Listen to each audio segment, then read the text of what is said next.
साथ सैफी। कठुआ से इस वक्त की बड़ी खबर आपको बता दें, मल्हार में देखे गए हैं 2 मुश्तबे हथियारबंद दहशतगर्द देखे गए हैं। दहशतगर्दों की तलाश में सर्च ऑपरेशन लगातार जारी है। पुलिस, सेना और सीआरपीएफ का जॉइंट ऑपरेशन जारी है। इलाके में सिक्योरिटी फोर्सेज की घेराबंदी की गई है। कठुआ के ड्रैगल इलाके में 2 मुश्तबे हथियारबंद दहशतगर्दों की मौजूदगी की इत्तला मिलने के बाद मल्हार इलाके में सिक्योरिटी फोर्सेज ने बड़े पैमाने पर सर्च ऑपरेशन शुरू कर दिया है। Jammu Kashmir police, Indian army और सीआरपीएफ ने मिलकर जंगलों और मुश्किल इलाकों में घेराबंदी कर तलाशी अभियान तेज कर दिया है। सभी मुश्तबे मकामात को सख्ती से चेक किया जा रहा है ताकि दहशतगर्दों को पकड़ने या ढेर करने में सफलता मिल सके। सिक्योरिटी एजेंसियों का कहना है कि यह अभियान तब तक जारी रहेगा जब तक पूरी तरह इलाके को महफूज नहीं कर दिया जाता।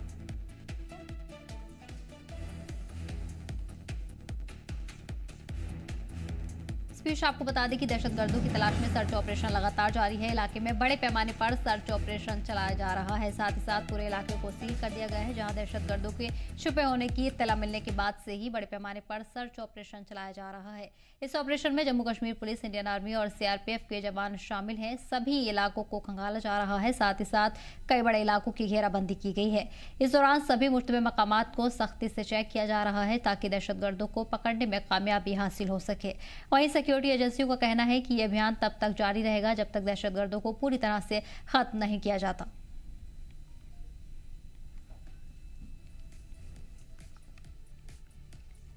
और वहीं बताया जा रहा है इलाके में 2 से 3 दहशतगर्द छिपे हो सकते हैं, जिसके चलते पूरे इलाके में सर्च ऑपरेशन जारी है। बड़े पैमाने पर ये सर्च ऑपरेशन चलाया जा रहा है, जहां बड़ी तादाद में सुरक्षा बलों की तैनाती की गई है। इसमें जम्मू कश्मीर पुलिस, सीआरपीएफ और जॉइंट ऑपरेशन भी चलाया जा रहा है। कठुआ के ड्रैगल इलाके में 2 मुश्तबे देखे गए हैं, जिसके बाद से ही पूरे इलाके की घेराबंदी की गई है। बताया जा रहा है कि मुश्तबे हथियारबंद देखे गए हैं, जिसके बाद आपको बता दें कि बड़ी तादाद में सुरक्षा बल मौके पर तैनात है।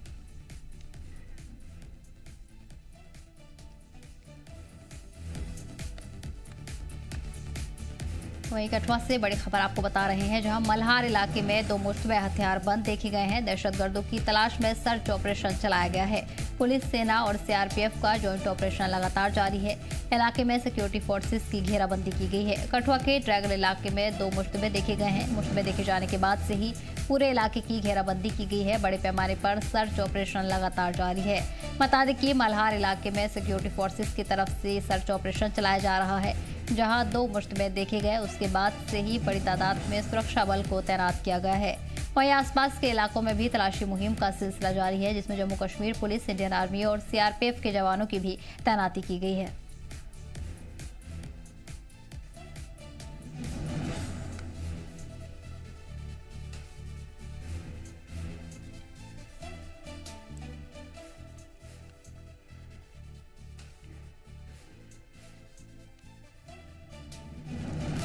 और वहीं दूसरी बड़ी खबर आपको बता दें, डल झील के किनारे मिला मुश्तबे सामान बॉम्ब डिस्पोजल स्क्वाड ने मौके पर ही तबाह कर दिया है।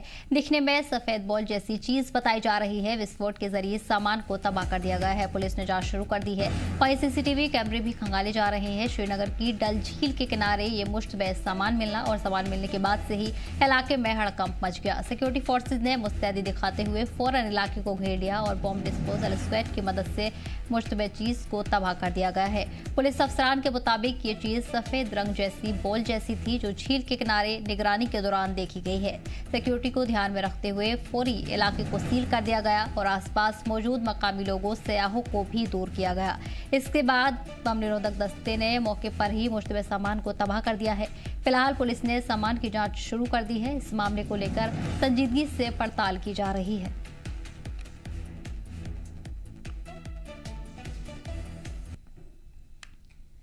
इसके साथ आपको बता दें कि पूरे इलाके में लगातार घेराबंदी की जा रही है। साथ ही साथ पुलिस की तरफ से भी तहकीकात का सिलसिला लगातार जारी है। पुलिस का अमला मौके पर तैनात है। वहीं सुरक्षा बलों की भी तैनाती की गई है।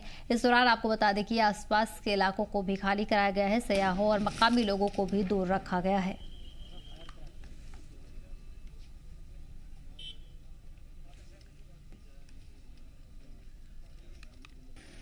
बता दें कि डल झील के किनारे मुश्तबे सामान पाया गया है, जिसके बाद पूरे इलाके में सुरक्षा बल की बड़ी तैनाती की गई है। साथ ही साथ तहकीकात भी पुलिस की तरफ से शुरू कर दी गई है।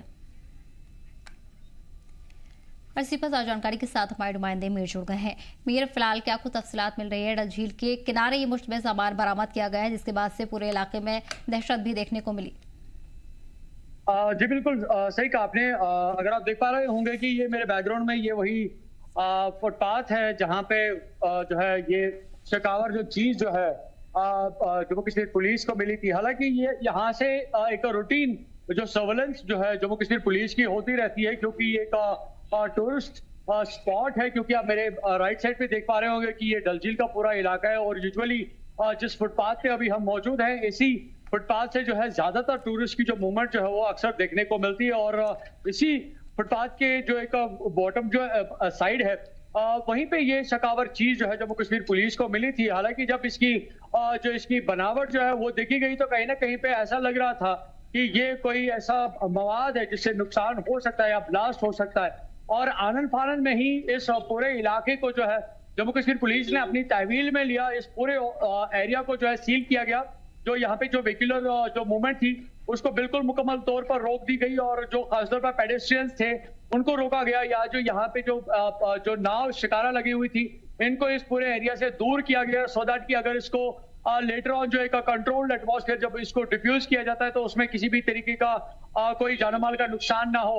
और जैसे ही पूरा जो स्क्वाड जो है जो इसको मॉनिटर कर रहा था, और लेटर ऑन इस ऑब्जेक्ट की जो अगर बनावट देखें तो ये गोल एक फुटबॉल की तरह जो है इसका नक्शा जो है वो नजर आ रहा था। और लेटर ऑन जैसे ही स्क्वाड यहाँ पे पहुंचा तो उन्होंने इसको कंट्रोल्ड मैनर में जो है डिफ्यूज कर दिया। और डेफिनेटली ये कह सकते हैं कि बहुत बड़ी एक रिस्क जो है आज उसको जो है अवॉइड किया गया है। क्योंकि अगर आप देखें तो जम्मू कश्मीर पुलिस की जो जो जो एक सर्वेलेंस जो है या जो तैनाती जो है वो राउंड द क्लॉक देखने को मिलती है। और खासतौर पर जहां से टूरिस्ट की ज्यादातर मूवमेंट रहती है तो ऐसे एरियाज में जो जम्मू कश्मीर पुलिस की जो सर्वेलेंस है वो राउंड द क्लॉक रहती है। यानी कि आपको मिनट के हिसाब से जो है उनकी मूवमेंट्स हर जगह पे देखने को मिलती है। और वो इसी का एक बड़ा एक पॉजिटिव जो एक नतीजा जो है वो हमें आज देखने को मिला कि आज किसी भी तरीके का कोई जानो माली जो नुकसान जो है वो देखने को नहीं मिला। और बर वक्त जम्मू कश्मीर पुलिस की जो है इस पे नजर पड़ी और उस पर कार्रवाई की गई,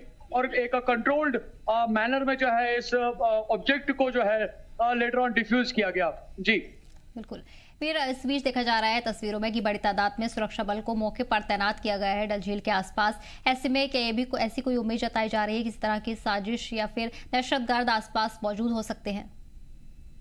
वेल देखिए, अगर आप देखें तो प्राइमरी बहुत ज्यादा इंपॉर्टेंट ये था कि इस ऑब्जेक्ट को आइडेंटिफाई किया जाए और इसकी जो कंसिस्टेंसी है उसको देखा जाए, और उसको एसरटेन करने के बाद उसके लिए जो प्लान जो है वो किया जाए। और उसमें कहीं ना कहीं पे कह सकते हैं कि एक समय जो डेफिनेटली लगा जम्मू कश्मीर पुलिस को, जिसमें उन्होंने हर चीज को जो है खंगालने की उस वक्त कोशिश की, लेकिन लेटर ऑन जब उसको कंट्रोल्ड मैनर में जो है डिफ्यूज किया गया। लेकिन अब जो है बाकी इस पूरे एरिया में अगर आप देखें तो यहाँ पे सीसीटीवी की जो इंस्टॉलेशन जो है वो पॉइंट टू पॉइंट है।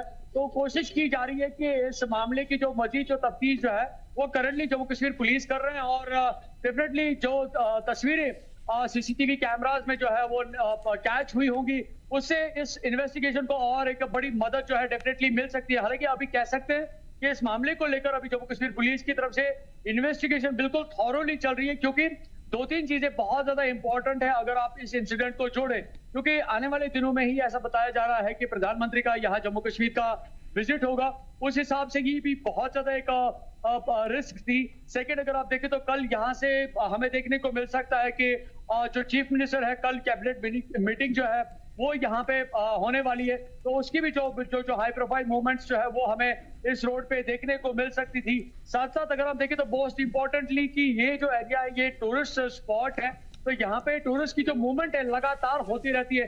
तो ये एक बहुत ही एक सीरियस कंसर्न है करंटली। अगर आप देखें इस पर्टिकुलर इंसिडेंट को तो कई सारे नजरियों से इसको देखा जा रहा है, और इसकी जो इन्वेस्टिगेशन है जिस तरह से मैं कह रहा था बिल्कुल बहुत सारे पर्सपेक्टिव से और एस्पेक्ट से इसको लगातार की जा रही है ताकि हर एक पहलू पे नजर रखी जाए। हालांकि जो इसकी बनावट है वो जो है गोल फुटबॉल की तरह उसकी देखने को मिल रही है, और उसकी एक सुतली जो है वो देखने को मिल रही है। तो अलग अलग लोगों की अभी जो है अलग अलग प्रतिक्रियाएं हो रही हैं, लेकिन करंटली अगर आप इन्वेस्टिगेशन पार्ट की बात करें तो अभी तक जो है ऑफिशियल लेवल पे ये नहीं कहा गया है कि ये बेसिकली जो ऑब्जेक्ट है वो क्या था, किससे बना हुआ था, इसमें किस तरह का मवाद था, या कितनी बड़ी डैमेज या रिस्क बन सकता था। ये सारी चीजें अभी पार्ट ऑफ द इन्वेस्टिगेशन है, और लगातार इस मामले को लेकर अभी करंटली जो है इन्वेस्टिगेशन की जा रही है।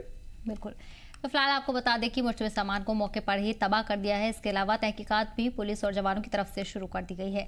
मेरे बार तमाम जानकारी के लिए बहुत बहुत शुक्रिया। बढ़ेंगे आगे।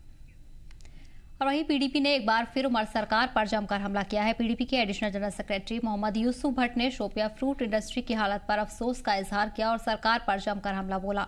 उन्होंने कहा कि इस बुरे वक्त में भी सरकार ने मंडी पर कोई तवज्जो नहीं दी है। सरकार के पास बड़ा मैंडेट होने के बावजूद सरकार हॉर्टिकल्चर सेक्टर में क्राइसिस से निपटने में बुरी तरह नाकाम हुई है। उन्होंने कहा कि शोपिया अपने आला क्वालिटी के सेब की वजह से अलग पहचान रखती है, लेकिन हॉर्टिकल्चर क्राइसिस से यहाँ के कारोबारी और किसान बुरी तरह से जूझ रहे हैं। लेकिन सरकार की तरफ से इस पर कोई तवज्जो नहीं दी गई है। ना तो सीएम उमर अब्दुल्ला और ना ही उनका कोई वजीर ने यहाँ का दौरा किया और ना ही इनका कोई पुरसाने हाल है। सरकार को चाहिए कि इस तरफ फौरी तवज्जो दे ताकि लोगों को राहत मिल सके।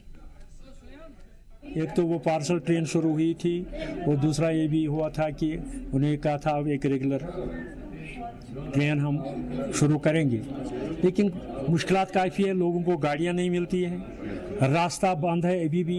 आज भी यहाँ मगर रोड पे जाम लगा हुआ है और लोग परेशान हैं। सरकार नाम की कोई चीज़ ही नहीं है। ऐसा लगता है कि हालांकि लोगों ने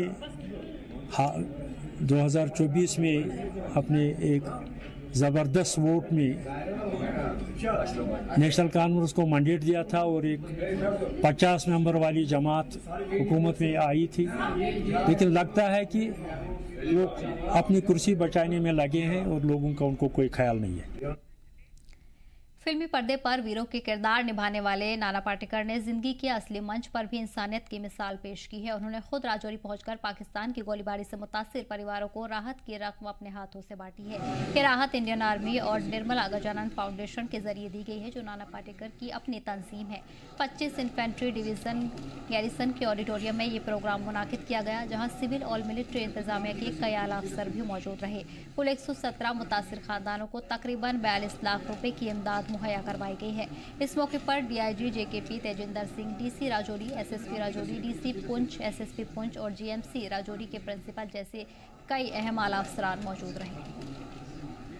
फिल्म जगत के बेताज बादशाह नाना पाटेकर जी और निर्मला गजानन फाउंडेशन को भी ये चला रहे हैं, समाज सेवा कर रहे हैं।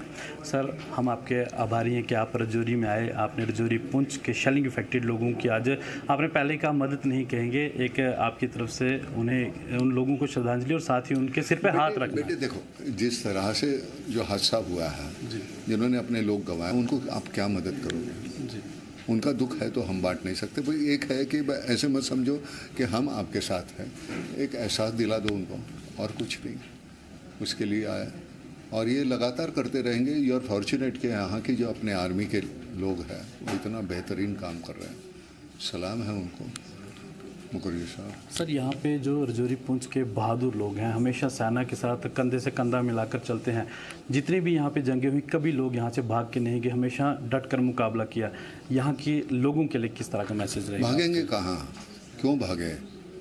हमारा वतन है, हमारी ज़मीन है, हम क्यों भागे? और हाँ, हम महफूज हैं आर्मी की वजह से यहाँ, तो हमको भागने की ज़रूरत नहीं है। हम डट के रहेंगे और ऐसे ही रहना पड़ेगा।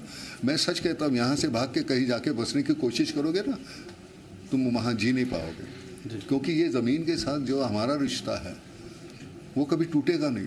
हमारे यहाँ की वो जो फसल है, मैं जो बोता हूँ, वो खाने की जो आदत हो गई है, हम कहते हैं ना कि मेरी मिट्टी इसी मिट्टी में मिल जाए, तो ये हमने बरसों से हमारे जो पूर्वज थे सभी ने यहाँ का खाया हुआ है। मैंने खाया, तो मैं यहीं जाऊँगा।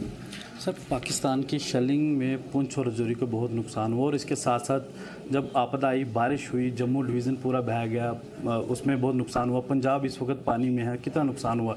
जिस तरह से आपकी फाउंडेशन ने पहल की और बाकी जो एनजीओज़ हैं, फाउंडेशंस हैं, बाकी फिल्म जगत के जो लोग हैं, उन्हें भी आने की ज़रूरत है, उन्हें भी पहल करनी चाहिए। नहीं, वो करते हैं अपनी तरफ से, वो बहुत कुछ करने की कोशिश करते हैं। हमारी फिल्म इंडस्ट्री के बहुत से लोग हैं ऐसे कि जो बहुत कुछ काम करना चाहते हैं।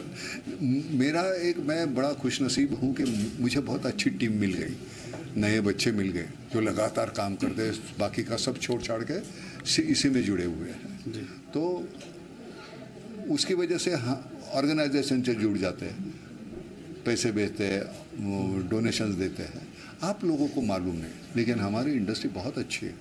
सर, जम्मू कश्मीर और लद्दाख की बात की गई जिसमें आपने आर्मी गुडविल स्कूल्स कुछ अडॉप्ट किए, उनकी हेल्प करना चाहते हैं। 48 स्कूल्स हैं जो अडॉप्ट करके, उनके लिए खर्चा होगा हमारे अगले 5 साल में 150-200 करोड़ होगा, तो वो पैसे जमा हो जाएंगे, वो पैसे की दिक्कत नहीं आएगी। अगर आप सही काम करना चाहते हैं तो लोग पैसे देने में कतराते नहीं। एक आखिरी सवाल सर, ये जो एक बच्ची को आपने कहा कि मैं उसकी पढ़ाई का खर्च उसको अडॉप्ट करने जा रहा हूँ, तो इसी तरह से अगर बाकी के लोग भी अडॉप्ट करना शुरू करेंगे तो कितना अच्छा रहेगा? करते हैं, किए हैं, बहुत करते हैं।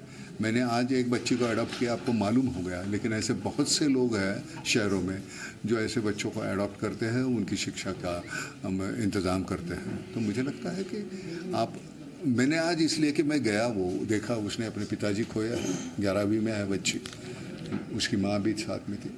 अब हम पिताजी को तो उसके वापस नहीं ला सकते, क्या कर सकता हूँ तो वो पढ़ने का वो जो जहन में है कि नहीं पढ़ के क्या करूँगी, पिताजी ही गुजर गए, तो वो जो उसके जहन से हटाने के लिए मैंने कहा मैं वो पूरी जिम्मेदार हूँ उस बच्चे की। जब तक शादी नहीं होती तो मैं उसका पिता हूँ, नाना हूँ, दादा हूँ, सब कुछ। देशवासियों के लिए क्या मैसेज रहेगा जी मीडिया के माध्यम से? नहीं, हम बहुत कुछ कर सकते हैं।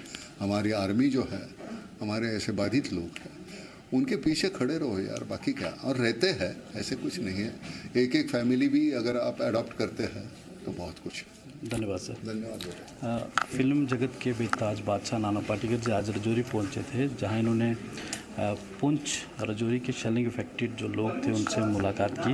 उनसे मुलाकात करने के बाद उनकी आर्थिक मदद भी की, और इनका ये कहना है कि ये चीज़ें आगे भी इसी तरह से कंटिन्यू रहेगी, जितना हो सकेगा हम करेंगे, और बाकी लोगों को भी इसमें शामिल होना चाहिए और लोगों की मदद करनी चाहिए। अपने साथी अक्षय डोगरा के साथ रजौरी से जी मीडिया के लिए मैं अंकित केसर। नवरात्र के मौके पर national health mission Jammu Kashmir ने अपने कॉन्ट्रैक्चुअल वर्कर्स को बड़ा तोहफा दिया है। एनएचएम ने मुलाजिमीन की सैलरी में 5% की बढ़ोतरी का ऐलान किया है। यह बढ़ोतरी माली साल 2025-26 के लिए की गई है, जिससे रियासती मंडल, जिला और ब्लॉक लेवल पर काम कर रहे हजारों मुलाजिमीन को सीधा फायदा होगा। जिन वर्कर्स ने 31 मार्च 2025 तक 1 साल की सर्विस पूरी कर ली है, उन्हें बढ़ी हुई सैलरी 1 अप्रैल 2025 से मिलेगी। जो वर्कर 30 सितंबर 2025 तक 1 साल पूरा करेंगे, उन्हें ये फायदा 1 अक्टूबर 2025 से मिलेगा, और जो 30 सितंबर के बाद 1 साल पूरा करेंगे, उन्हें ये बढ़ोतरी 1 अप्रैल 2026 से मिलेगी। ये बढ़ोतरी एनयूएचएम और डिजीज कंट्रोल प्रोग्राम में काम करने वाले सभी कॉन्ट्रैक्चुअल वर्कर्स पर भी लागू होगी। फैसले से वर्कर्स में खुशी का माहौल है। उन्होंने एनएचएम और सरकार का शुक्रिया अदा किया है।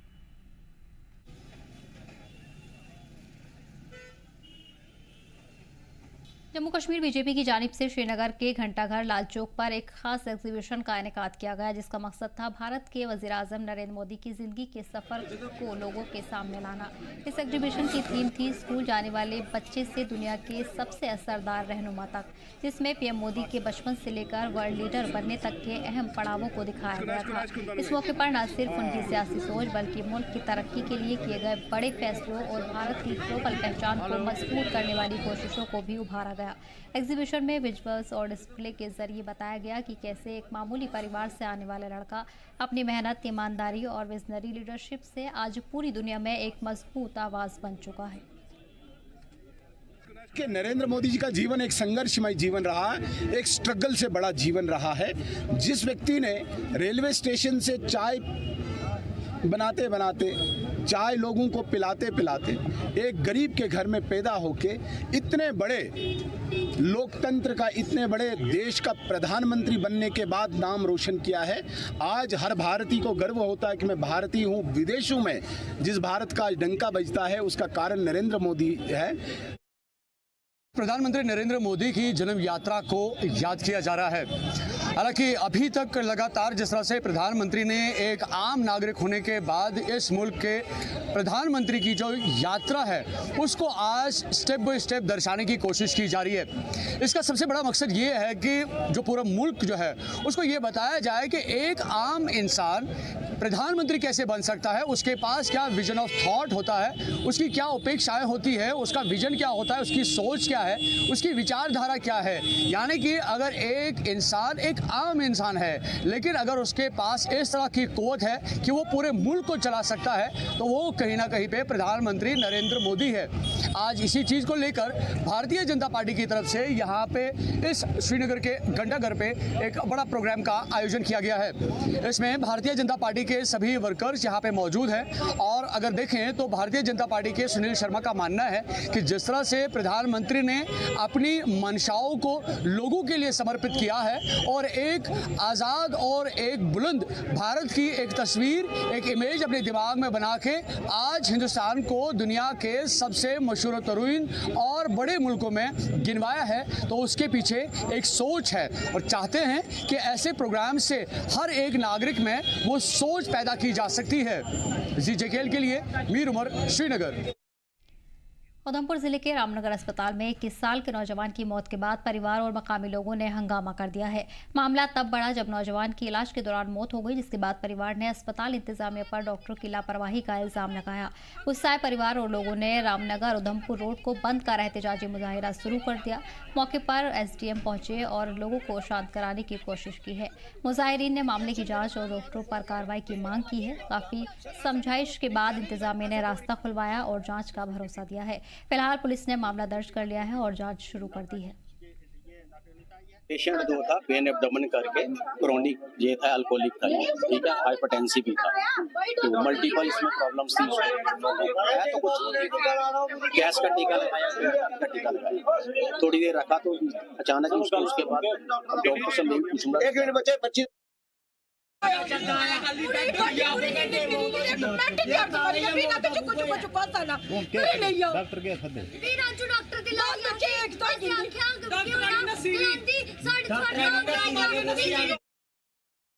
हमारे लड़का ना सुबह उसको पेट में दर्द हो रही थी, तो उसके घर वाले तो इधर थे नहीं, तो उसके जो मोहल्ले के ताऊ और ताई ने उनको हॉस्पिटल ले आया। जब हॉस्पिटल आए तो इन्होंने इंजेक्शन लगाया तो कहते कि दूसरे रूम में ले जाओ, इसको ग्लूकोज लगाएंगे। और सर जैसे उन्होंने ग्लूकोज लगाया वैसे ही लड़की की डेथ हो गई और डेथ होने के बाद उसकी पूरी बॉडी नीली फिर गई है सर। और अभी इनको पूछा जाओ डॉक्टर कहाँ है तो वो कहते हैं डॉक्टर छुट्टी पे चले गई है, कोई इनकी तरफ से कोई हमें वो नहीं मिल रहा है। आप अंदर बैठे हुए हैं, जो हमारे से पहले जो हमारे घर की लेडीज जो आई थी उनसे बदतमीजी की डॉक्टरों ने आगे यहाँ पे, तो सर यहाँ पे कोई सुनने वाला नहीं किसी की। पिछले बार भी आपने देखा कि लेडीज की डेथ हुई तब भी किसी ने कोई एक्शन नहीं किया।